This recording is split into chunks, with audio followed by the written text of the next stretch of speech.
Peter Delapena here with USA captain Saurabh Netravalkar after victory over Namibia here today in Florida in the second match of the Cricket World Cup League 2 Tri-Series here in Florida. Congratulations on the victory. Thank you.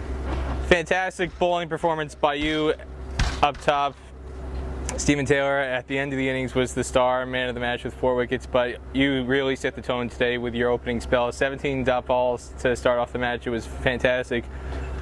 Harkening back to what we saw in Namibia when you bowled spectacularly in tandem with Ali Khan, really building pressure to bring about wickets.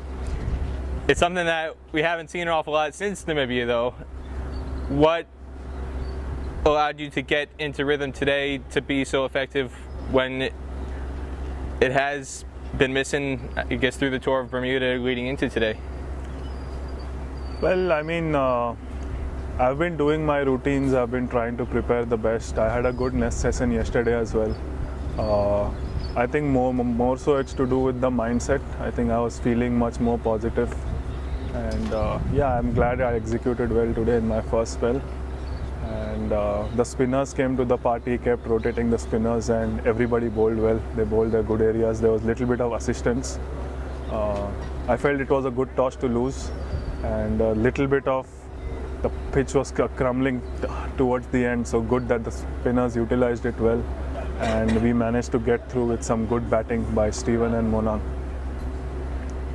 Before I get to Stephen's bowling, Kareem Agor, again, there's just something about this kid that he's always locked in. He's always up and amped up for opposition, no matter who it is. He comes in today with another spectacular spell.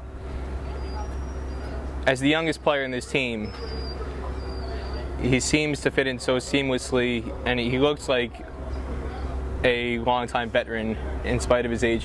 What is it about him that stands out for you as a captain that allows you to call upon him in any situation? I think he's becoming smarter every game he's playing. His bowling, we can feel the difference in between the last tournament he played and now. So he's becoming more mature. I feel he's a very utility guy. You know, he's a good batsman, good fielder. He has that energy and that enthusiasm to learn. In practice also he's trying to improve every day by day, so he's getting there. He's becoming that sort of experienced guy. We need to build him up to it, and yeah, we have really high expectations from him moving forward, and he's been doing great so far. Stephen Taylor, in a lineup that was packed with lefties, you really exploited that today, bringing him on.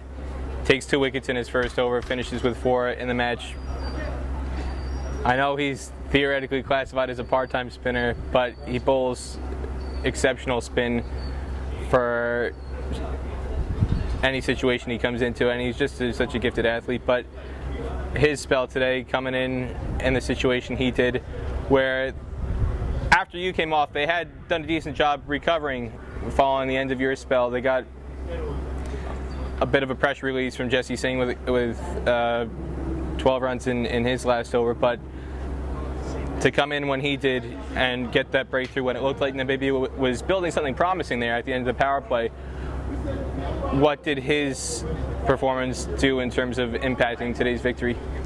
I think the first 2 wickets were invaluable. I think that got the momentum going. I'm glad he was on the spot from ball 1, and he's a fighter. I mean, we know that he's an all-round cricketer. You can't classify him as a part-time bowler. He's bowled some brilliant spells as well. If you look at UAE, he's bowled almost every game. He's bowled 10 overs. So he has that ability, and they had 4-5 left-handers, so we got full use of him. So I'm glad that he's in his zone, and by batting also now he's looking in his zone. So let's see how we go in the remaining 2 games.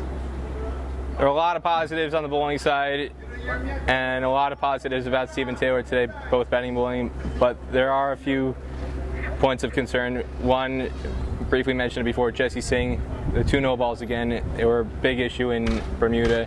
They've been an issue throughout his career. He bowls 2 again today, back to back, in a situation where, as an outside observer, you would think he bowls 1, you'd immediately correct it, but next ball does it again, and after that over, you took him out of the attack. That second free hit went for 6. Is there something that you or the coaches have done either while the match is ongoing or in between games to try and get that habit broken? Well, we've been working on him. He's also been working hard. I mean, it's nobody like he does it on purpose. Like it's just it happens in a game. But we need to back him as well. And I think he bowled quite well in the 3 overs that he bowled. The areas he hit, he was getting good shape and good movement. He hit good areas. Those 2 balls, I mean, it happens. But we are definitely working on it, and he's shown that in the practice. He's shown that intent. So basically, when he warms up a bit, little bit, he's a bowler who's like Ali Khan. He likes to steam in, whereas me and Elmore are little bit within ourselves, the pace that which we run. So it happens. I mean, it's a phase in a fast bowlers. I think it's just a mindset thing. He's working on it. He's there. I think we believe him. He's bowled really well today. So I think he'll come back strong. The opening partnership is the other point of concern.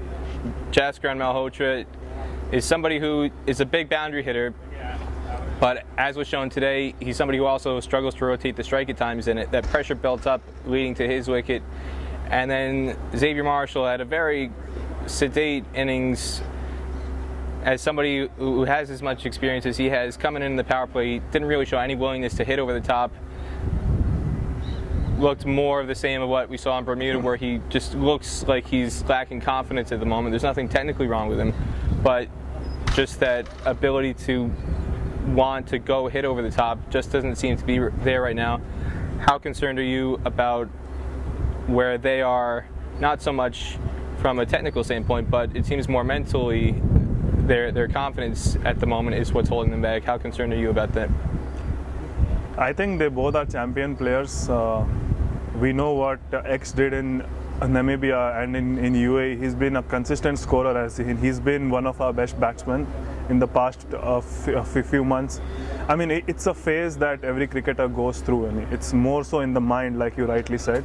So he's been putting hard yards in the nets, and he's been doing the right things. I think the results will come. I think he's following the right processes. We just need to believe in him, which we do, and I'm sure he'll come back strong. How much thought is there from team management towards putting Monak Patel back at the top of the order, where he had so much success over the first 5 or 6 months he was in the USA team in the 50-over cricket? For now, I feel we all agree that this is the best top 5, at least for the last 2 games, and now we'll have a discussion again. But I think we'll back ourselves. I think this looks like based on the attacking nature and the all-round ability of the top 5 batsmen, I think this is the best top 5 we have. I think we're going to back them, so we'll see how it goes. Anything else you want to say about today's victory? Yeah, I mean, just want to say to all the fans, keep supporting us, keep praying for us. We'll give our best, and the remaining 2 games to come.